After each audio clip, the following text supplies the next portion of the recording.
Welcome to the Bullcast Podcast. I'm Katie Pickler, and with me is my two guys, Court Winsett. Good to be here, Katie. And Cameron Spann. Feeling mighty patriotic today, Katie. Are you? Do you have your stars and stripes on? If I said yes, would our listeners believe? They would believe. This episode is coming to you immediately before the big 4th of July weekend. And so we decided we would do a sort of a frothy little 4th of July episode for you and get you prepared for Independence Day. And Freedom! yes, freedom!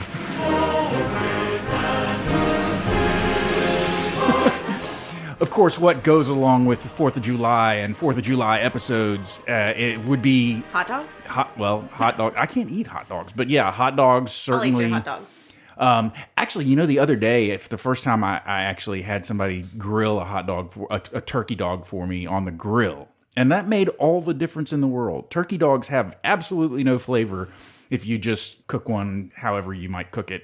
On the grill, it was actually pretty good. So, what goes with 4th of July? Patriotism. And of course, we want to be patriotic, so our list this week is going to be patriotic as well, and that list will be the top... We're actually borrowing this from Entertainment Weekly magazine. And it is the top 25, count them, 25, top 25 most patriotic movies of all time. Okay, so number 25 is The Right Stuff. Number 24, Gettysburg. Number 23, Yankee Doodle Dandy. Number 22, and this one's kind of a stretch for me, but G.I. Jane. Okay. Number 21, Superman 2. Yes, specifically 2. Because you remember the scene where he carries the American flag over to the White House at the end of the movie? Oh, yeah, that's a really cool scene. Yep. Okay, number 20, Seabiscuit. Number 19, Stripes. Stripes. Love that movie. I think I'm going to go home and watch me some Stripes for 4th of July. Number 18, Lone Survivor. Yes. 17, Private Benjamin, Goldie Hawn. Number 16. I wonder if David has never mentioned whether he likes this movie or not, but I assume he does since it's about one of his favorite people, Lincoln. I thought Daniel Day-Lewis did amazing. Oh, it was an He always amazing does. movie. I mean, I loved the movie. It was fantastic. Number 15, Captain America, the First Avenger. Yes. Makes sense. 14 is 1776. Number 13, Independence Day. The OG. The Original. Independence. ID4, baby. Number 12, Mr. Smith Goes to Washington, which I saw in high school in my civics class. Great Yeah, movie. it's a great movie. Perfect Jimmy movie. Stewart. Yep. Number 11, The American President. Another great one. Interestingly, The American President and this next one, Air Force debated. One, we debated those movies. That's true. Number 9, Rocky 4. Oh, yeah. Number 8, Top Gun. And I imagine Top Now, Gun Maverick would yeah. be also on this list, Yeah. although I still haven't seen it. Yeah, neither have I. Neither have I. But it does look good, and I've heard nothing but Full rave cast reviews. outing to go see Maverick. Yeah. Okay, you don't seem excited. I'm excited. I'm pumped. Yeah. I mean, I'll get the popcorn. When are we going to get away from the office long enough to see a 2-hour movie? I don't know. We'll do it. We'll make it happen. Okay, number 7, Hidden Figures. Well, that's a good one. Number 6, Team America, World Police. Oh, man. You can't complete that phrase. Top 5, ladies and gentlemen. Top 5. Number 5, Patton. Number 4, Miracle. Number 3, Glory. Number 2, Apollo 13. And number 1 most patriotic movie of all time, according to Entertainment Weekly, is Saving Private Ryan. Good gracious, I love that movie. So many other movies that should be on this list. So obviously, if you're listening to this, then jot those down and send us a tweet or a message and let us know. We can maybe mention on the next episode. Indeed.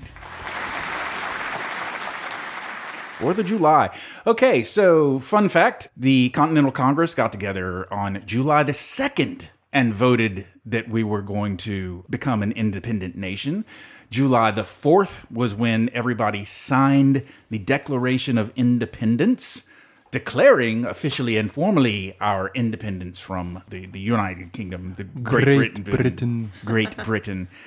In Congress, July the 4th, 1776, the unanimous declaration of the 13 United States of America, when, in the course of human events, it becomes necessary for one people to dissolve the political bands which have connected them with another, and to assume among the powers of the earth the separate and equal station to which the laws of nature and of nature's God entitled them, a decent respect to the opinions of mankind requires that they should declare the causes which impel them to the separation. We hold these truths to be self-evident, that all men are created equal, that they are endowed by their Creator with certain unalienable rights, that among these are life, liberty, and the pursuit of happiness. Now, of course, that is the opening to the Declaration of Independence, written by Thomas Jefferson. I mean, why didn't we have National Treasure on here? It's all about trying to, take care of the Declaration of Independence. I mean, obviously that's not going to be the greatest, but that's a great one, and I think it teaches kids about Declaration of Independence. Sorry, Court. No, it's fine. It's fine. It's absolutely fine. So a beautiful intro to the Declaration of Independence. Mm-hmm. Yeah, it's obviously, I think most people, a lot of times they quote parts of the Declaration of Independence, and they think that they're quoting like the Constitution. There's a lot of stuff that's in the Declaration of Independence that speaks to human rights and all men being created equal. That's not that they don't cover that in the Constitution. This is a far more poetic document than the Constitution of the United States. The Constitution of the United States is really just nuts and bolts of how the government is supposed to work. But Thomas really took a pen to this one. Yeah, I mean, I think it's one of those, if y'all ever thought this, that obviously we learn about history, but when someone is trying to become an American citizen, I feel like they learn so much more about our government, our history, than we really do. Mm-hmm.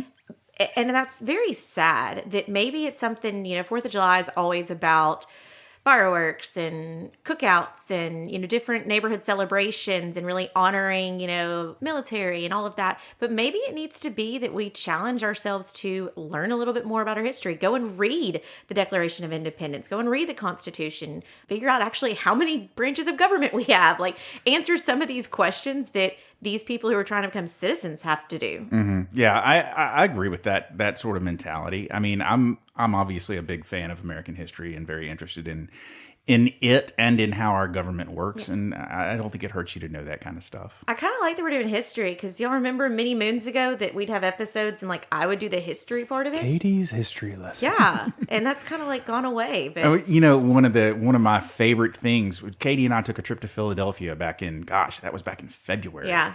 And we got to go see Independence Hall. That was really, really cool, just to see the place where the founding fathers gathered together to talk about the Declaration of Independence, and then they got back together about the Constitution. Yeah, I mean, there's so much history that people talk about traveling abroad and going all these places, but go to Philadelphia, go to Boston. Oh, yeah. Go to D.C. There's so much history that it's really cool to just kind of figure out where we all came from. And it really is. It's very, very interesting. Okay, well, I found a list, and we're not going to go through all of it, but some kind of 4th of July facts. And Court, you kind of said a couple of them already with the spoiler of, it wasn't July 4th, it was July 2nd. I thought this one was kind of interesting. Americans typically eat 150 million hot dogs on Independence Day, enough to stretch from D.C. to L.A. more than 5 times. That comes from the National Hot Dog and Sausage Council. Okay, so 3 presidents have died on July 4th. Thomas Jefferson, John Adams, and James Monroe. And Thomas Jefferson and John Adams died on the same July 4th. That's crazy. Yeah. Annoyed that Independence Day wasn't celebrated on July 2nd, Adams reportedly turned down invitations to July 4th celebrations throughout his life. What a sour curmudgeon.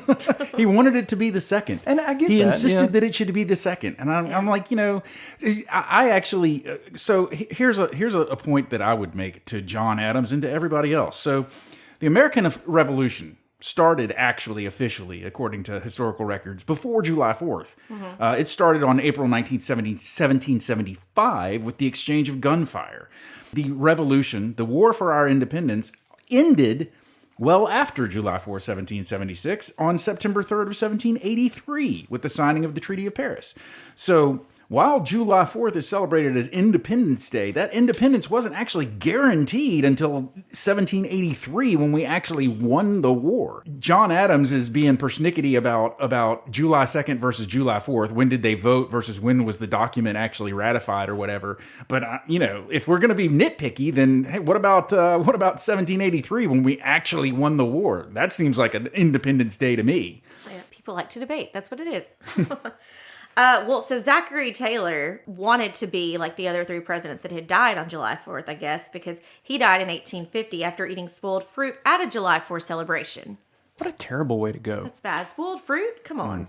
The famed Macy's fireworks show in New York City uses more than 75,000 fireworks shells and costs about 6 million buckaroos. Whew. Golly. Nathan's famous hot dog eating contest is held annually on July the 4th. In 2018, champion Joey Chestnut ate 74 hot dogs with buns in just 10 minutes. Oh, that's crazy. And have you seen them? Have you seen this contest? It's so It's gross. gross. They Where dip it in the buns. water. Yeah. Ugh. Okay, so Independence Day became a federal holiday in 1870.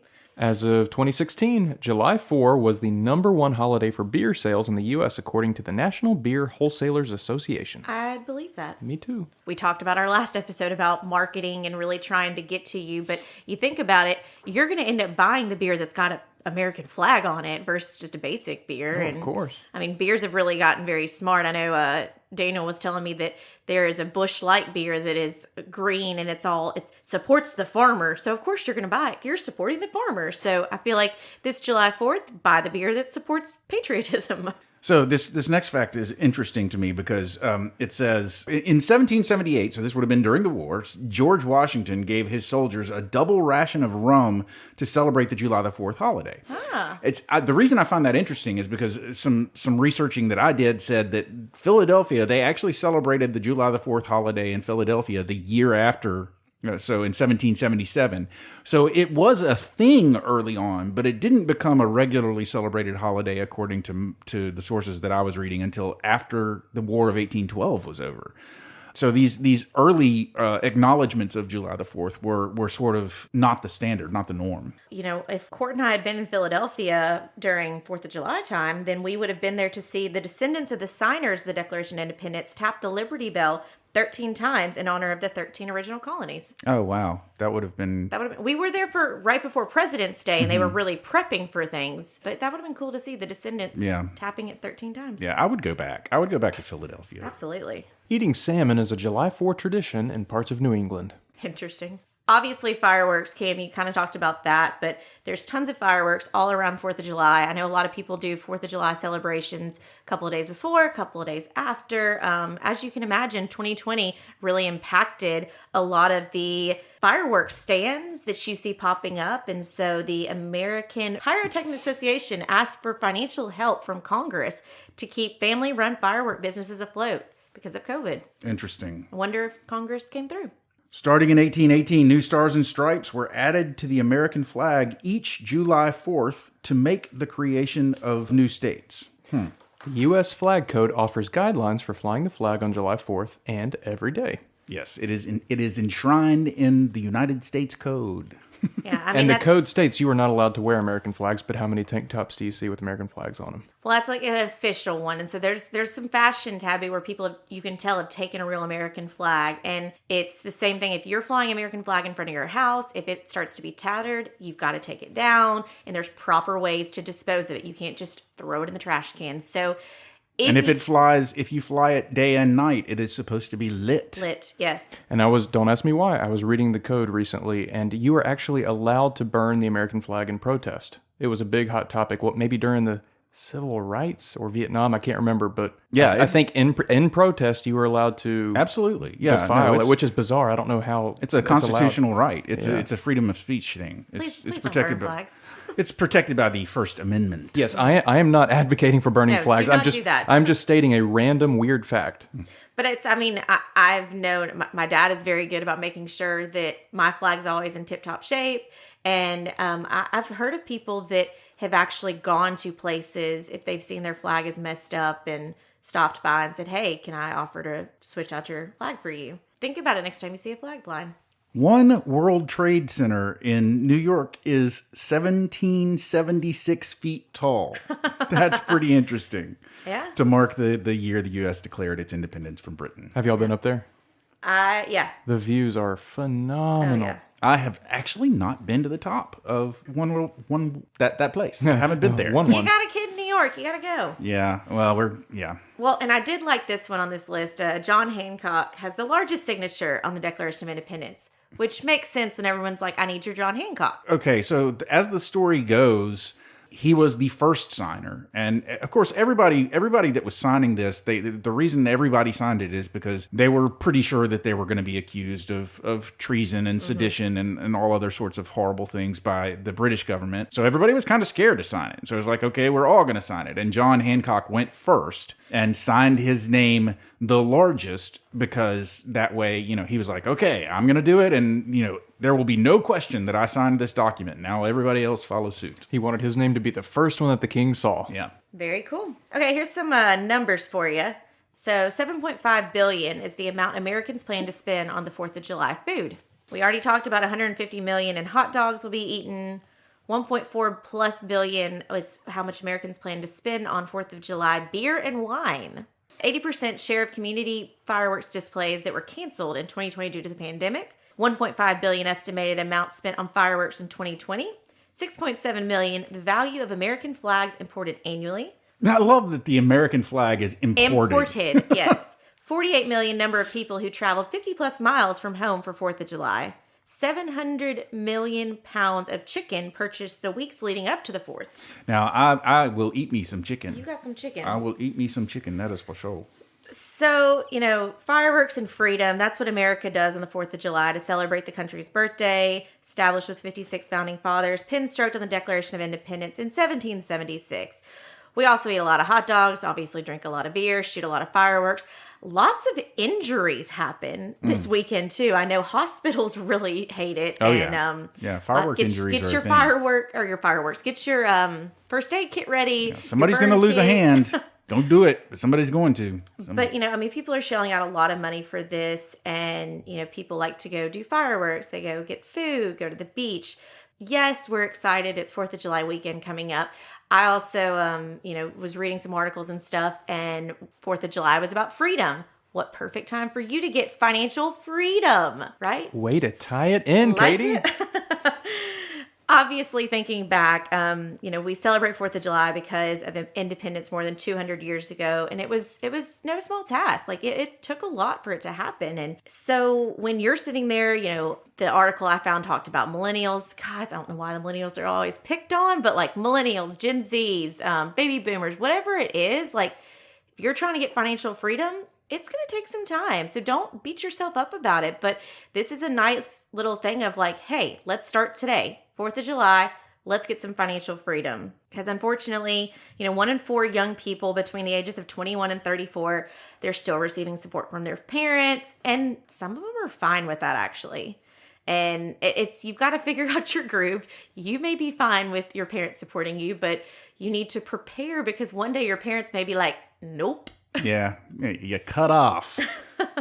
You cut off, Junior. You start those family plans of the cell phone bills or the medical bills or the car insurance because you get those bundle packages. Mm-hmm. And then it's that is the ultimate game of when are your parents going to cut you off? Like, well, we were talking to a young lady today that said one of the reasons that she was looking for a new job was because she turned 26. So she got kicked off of her parents' insurance and she needed to find an employer that offered insurance. Yep. The day I got married was the day I was kicked off cell phone insurance, all that stuff.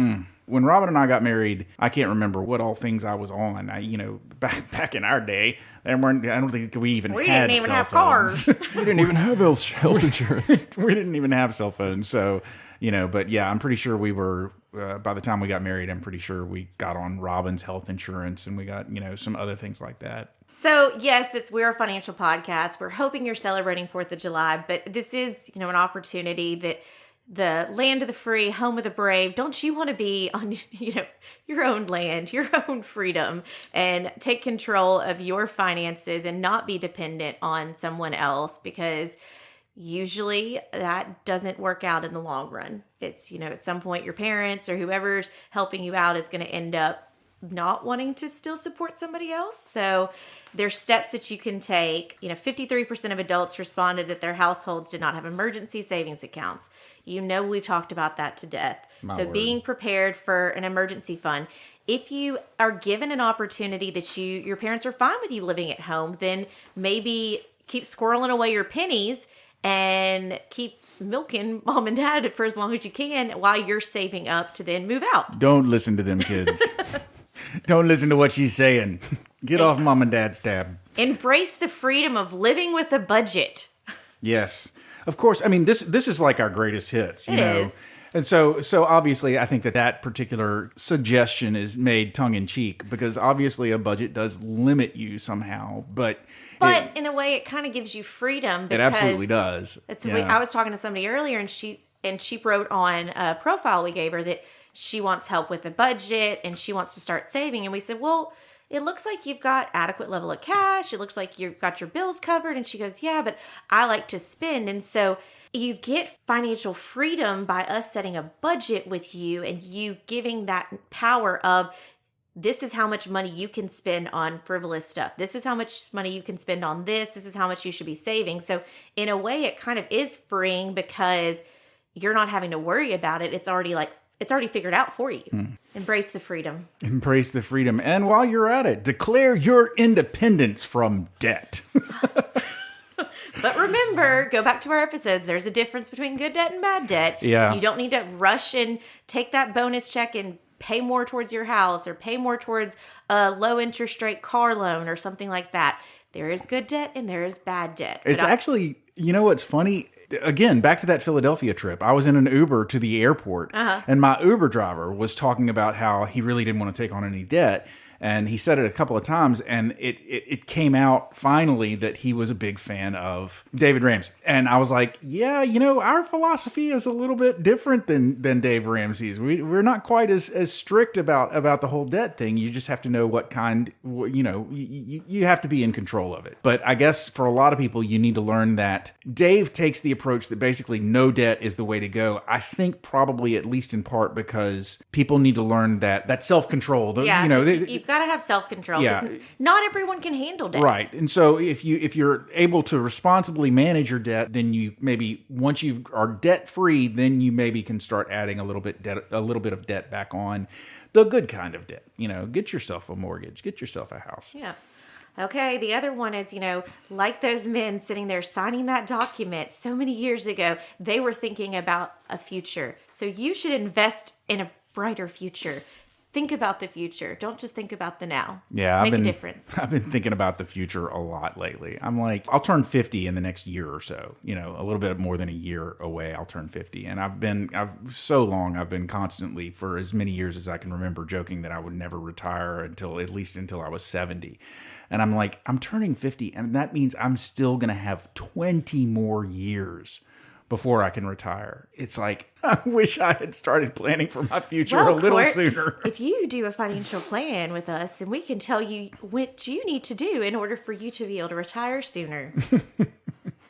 I've run the numbers, Katie. It's not happening. It's not looking good. We can change your future. Okay, let freedom ring for others. So if you're already feeling financially free, your retirement savings are on track, you've got a solid emergency fund, your future's looking good, then consider using your July 4th holiday as an occasion to provide freedom for others. Be generous, give money away, you know, get involved with your community. Charitable giving is a huge thing. We've done an episode on that. But obviously I think if you've got financial freedom, then share the knowledge and tell other people about it. Okay, so happy Independence Day. I'm going to I got a little closing thing that I don't really know that's a bullseye because this has just kind of been more fun, but Our musket shot. there you go. I challenge everyone I know. I'm going to do the same. I think go and read the Declaration of Independence. Go and find out a little bit of history. Maybe check out one of those top 25 movies we talked about. I'm watching Stripes. I tell you, I'm watching Stripes. Yeah. I mean, I know we were kind of funny with the declare your independence and get financial freedom, but just remember that financial freedom is not just about the dollars and cents. It's a state of mind. Not a New York state of mind, but a state of mind. An American state of mind. New York state of mind. But it's about getting out of debt, prioritizing your spending, really thinking about what is important for your future, how to build a stronger foundation. It's, you think about those men getting together to build a stronger future, and you can do that in your life and really take control of your financial freedom. I think back to Cam's comment the last episode talking about financial advisors and how they really can be that ally, that partner that's going to cheer you on when you need cheering on, but also give you that, tough love when it's needed to really help you reach your goals. And so if you're ready to take your financial freedom, then this is an opportunity. If you already feel like you've got your financial freedom, maybe it's time that you identify someone who may need some help and tell them to check out our podcast. I think it is easy to take our independence for granted because it happened a couple hundred years ago. We just go along with our daily lives. But I was thinking during this episode how brave, how bold our founding fathers were, how much they put on the line for the independence. And so 4th of July is the perfect time to just reflect on that. You're right, Cameron. And since we're not doing bullseyes per se, I'll just jump on what you said and point out, first of all, in line with what you were saying, we have countries in the world this day that are attacking and aggressively trying to take over other countries. It still happens. So our independence is not anything we should ever take for granted. But the sacrifice that was made for that independence on the front end was huge. I read this article from that was talking about a historian, Thomas Slaughter, and he gave 3 little-known facts about the American Revolution, and I'm going to tell you one of them, and that is this fact. At no time did more than 45% of the colonists support the war. At no time did more than 45% of them. And at least a third of the colonists fought for the British. So these men that got together and declared American independence and signed off on the Declaration of Independence, they were not supported by a majority of American colonists. So a majority of colonists were okay with being under the thumb of the king. Yeah, I never knew that. They supported staying with England. They didn't want to break off. They didn't want the revolution to happen, and they didn't want independence. And the founding fathers got together anyway, and they chose what they felt was best for the country, despite what the popular sentiment was. And they did it, and they did it publicly, and they did it in big John Hancock letters. And if we had lost that war, they would have been the first ones with a noose around their necks. Yeah. So yeah, huge sacrifice. It's just a big deal. It's a great day. Whether or not we got the right day to celebrate our independence, it is a great day, and it is one that I do very much love celebrating, and I love the historical aspects of it every single year. And it teaches you to be brave, I would think. You sit there and hear this story that wasn't the popular opinion. It was a huge risk. It was a leap of faith. And so, if you've got your financial freedom taken control of now, maybe take a risk. Try and jump and go against the crowds. Do something and be bold and brave because you truly believe it's going to be the best. Well, that kind of sounded like a bullseye, didn't it? I think it was a bullseye. I think we are done. Let's go get some turkey dogs for you and hot dogs for us and maybe some cold drinks. And we'll pour a drink out for old John Adams on July 2nd, leading into July 4th. There you go. Fantastic. Everybody pour some out for J.A. Ja. For Ja. All right. Oh, ladies and gentlemen, there's the closing fireworks. You have made it to the end of yet another episode of the Bullcast Podcast. If you like what you heard and you'd like to hear more, please feel free to go to your favorite subscription service and sign up to have our podcast beamed directly to your favorite listening device every single Thursday at noon. If you'd like to find out more about me and Cameron and Katie, please feel free to go to our website. That's bullcastpodcast.com. Leave a comment there.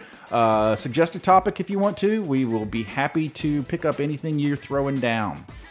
We also have pictures on Instagram. That Instagram handle is @BullcastPodcast, and we have a Twitter handle. That handle is @BullcastPodcast as well. Finally, ladies and gentlemen, we here at Pickler Wealth Advisors would like you to find out more about our company. And so if you'd like to find out more about our company, our team, our boss, David Pickler, then please feel free to go to picklerwealthadvisors.com. That's advisors with an O. Not an E. That is advisors with an O, not an E. Ladies and gentlemen, I've given you a little homework. I understand. So, take it slow. Go read the Declaration. Go read the Declaration of Independence. Go eat a hot dog. Go spill some beer. Go drink some beer. All of those things. Go check out our website and, have a great 4th of July. For now, I'm Court. I'm Katie. I'm Cameron. And we out.